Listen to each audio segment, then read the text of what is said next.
Welcome to the Brilliant Board Review Podcast, your trusted source for high-yield board prep, CME, and the latest in clinical medicine. Now let's have more discussion on RSV vaccine. It's a controversial vaccine. And why is this? Percentage risk of GB. That's any vaccine, but maybe this one's a little bit more, and we're still waiting on the data. Right now, it's only one vaccine. The second dose does not show an immune boost. So the CDC did make a change, and this is unusual for the CDC once they put a recommendation. They recommend all Americans aged 75 and older receive one dose of an RSV vaccine. Now, before we're kind of talking about 60 being the age, but now they're saying 60 to 70 with chronic lung disease, advanced kidney disease, and diabetes with organ damage. So why is this so important? Well, we know RSV is a bad player. And let's go back to some prior studies. Back in 2017, 2020, they followed hospitalizations and it was in New York State. It was a single county. And it talked about severe RSV. Okay. And they talked about patients who were community dwelling adults. Okay.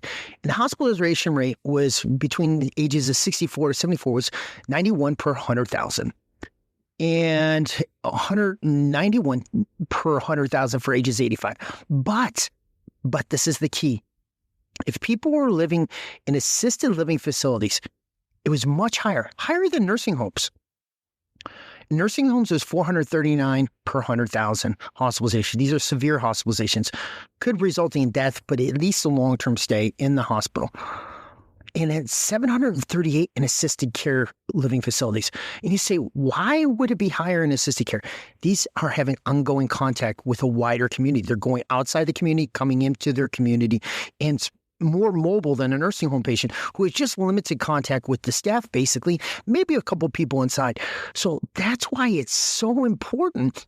And if you work in a hospital facility, you realize how many patients come in the wintertime with RSV. And these are your sick players. These are your people that already have COPD, other forms of lung disease, kidney disease, and diabetes with organ damage.